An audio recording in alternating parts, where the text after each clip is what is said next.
Welcome. This is my first video, so we'll see how this works out. Try to make this a regular thing. I want to try to upload regularly, maybe once a week, but we'll see how that goes. As for content, I'm not really sure what direction I want to take this in, so I figured I'd just start with a ramble. And the first thing that came to mind, since my PlayStation was sitting here, was a game idea I've been sitting on for a while. Not one that I would make, because I can't make games, at least not yet. But it's a good idea for a game, you feel me? I just wanted to put it out there.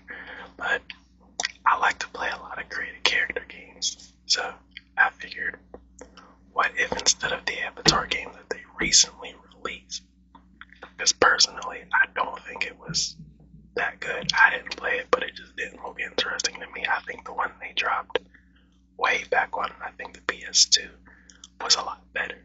But that's just me, right? So I was thinking, what if they dropped an Avatar with like a creative character beginning, and maybe it's like either an MMO or something similar to like Absolver, where you start with the character, you pick what nation you're from, and then as you get better with abilities, you can customize your different combos and whatnot.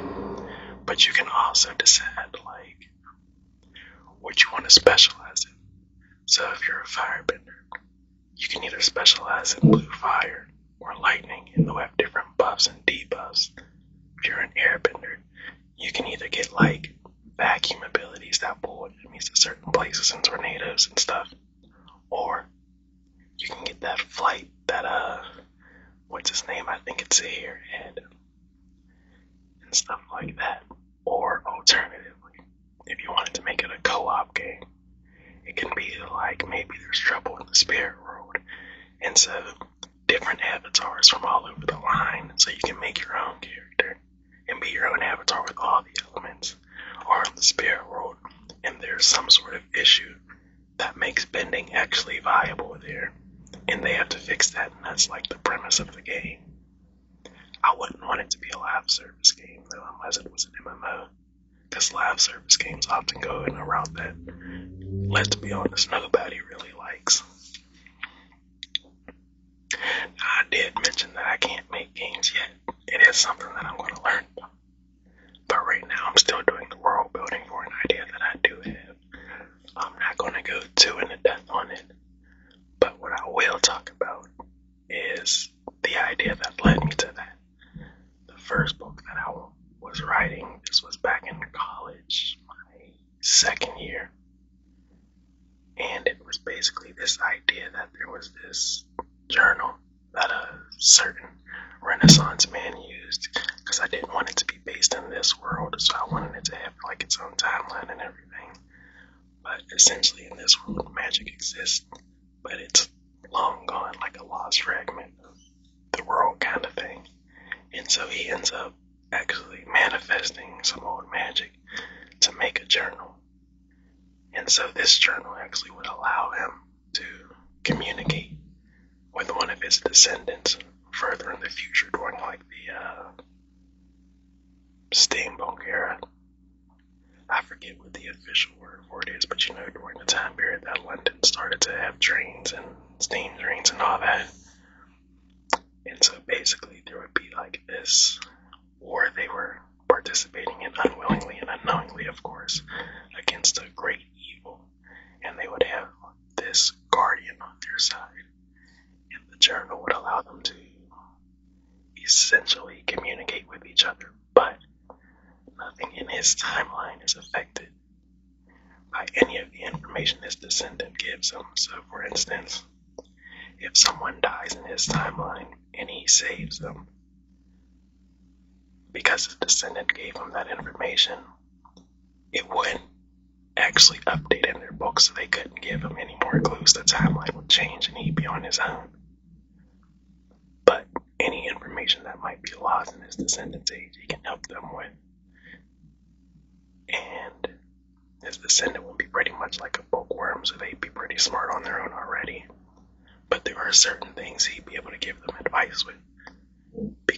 version of him that's in the book. Well, there's another version of him in the book, but that was for later down the line. But I scrapped the idea because I wanted to work on world building. And so I wanted to make a world that made more sense. And so I had to start from the beginning of the creation of that world. And so I let it down a different path, but the magic system was completely different from where it was in that book, including 14 separate gods. 2 of them are original. The other 12 are based on different gods of creation from other cultures. And so, right now, I'm still like, maybe, I'd say 10% of the way through that. But, we'll see where it goes from there. You feel me? Yeah. It's so weird because if I was thinking on my own, right, words would just come to my mind like nothing, but here it's like I just don't know what else to say, probably because I'm typically more careful about my words around people. Just getting how I've lived my life, Can't be too sure of what you're saying and who you're saying it to. But yeah, this was just a short little introduction. If you guys have any idea for content that you might want to see, feel free to let me know down in the comments. Let me know if you think it's better when I whisper like this, or maybe more like this. I don't think this one sounds better, but again, just trying to do this for you guys, so let me know. Otherwise, I will see you guys next time. Alright, bye.